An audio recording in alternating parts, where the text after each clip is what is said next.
just as it happened, I shall relate to you the story of another lay, which tells of a very beautiful young queen, whose name was Rose Marie.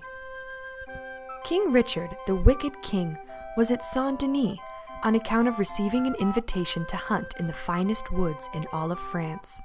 He, wanting to impress those he encountered on his trip, brought with him the most noble and honorable knights in his kingdom, and the most elegant and beautiful damsels at his court.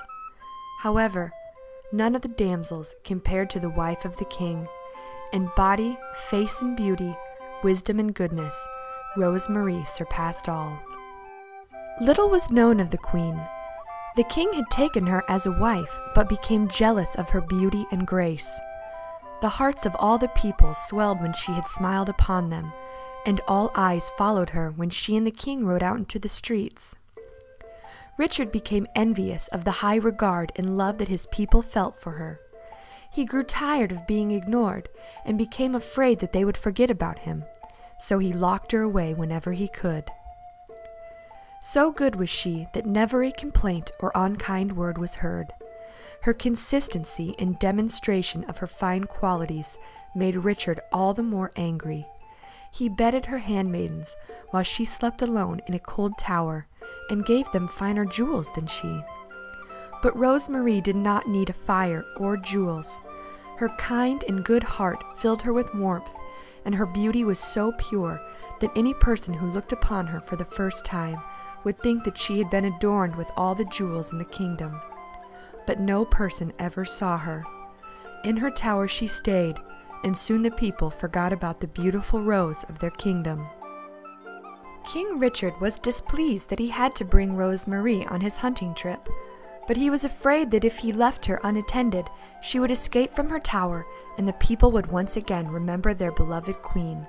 So to France they went. Upon arrival, the king sent the queen to a far wing of the dwelling, and commanded her to take no leave unless he insisted upon it. At her window, she looked out upon the beautiful grounds and gardens in full bloom.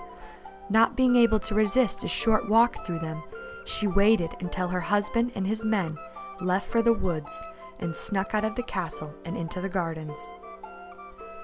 The birds sang joyfully and sweetly as she lay among the tender green grass and pale sweet flowers.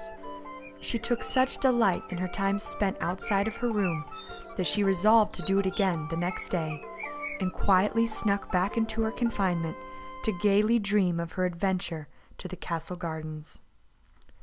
While Rose Marie dreams, I shall now introduce you to a young knight who is new in the king's service, but already was well known among his peers for his valor, generosity, beauty, and prowess.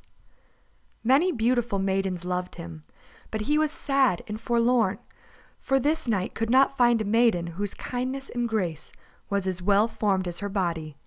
So he chose to be lonely and spend his time loyally serving his king. On this day, however, the young knight was tired.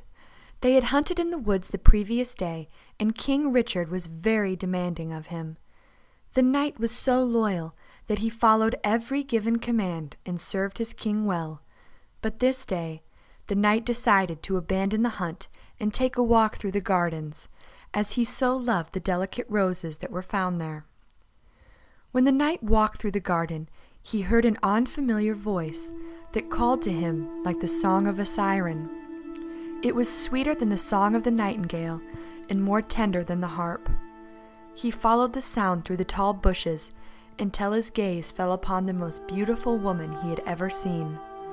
The new summer roses strewn about her lap seemed displeasing to the eye in comparison to her.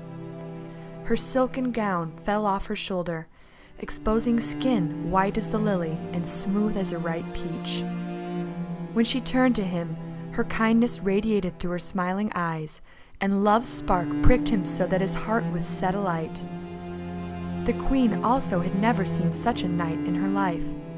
So frequently had she sat in her cold tower, only to be warmed by the goodness and the dream of a chivalrous knight who would rescue her from her wicked husband and make her his lady-love. He said, "Fair lady, grant me the joy of loving you, be it foolish or wise, I shall do as you bid and abandon all others for you. I never want to leave you, and this is what I most desire." So touched was Rose Marie by the words of the knight that she granted him all of her love and her body on a bed of roses in the garden. As the knight led his lady love back to her room, it struck him odd that he had never seen the maiden before, and asked her of her name. "Rose Marie," she said. The grief the knight felt when he learned he had betrayed his king was great, but not greater than the horror he felt as he learned that this was the woman the king imprisoned and treated so ill.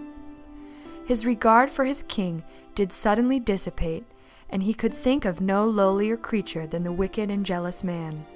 He said, "My queen, I am not skilled in the art of deception. I now know who you are, but my heart still loves you more than a sea of flowers. Come away with me. Leave your wicked husband and let me love you forever."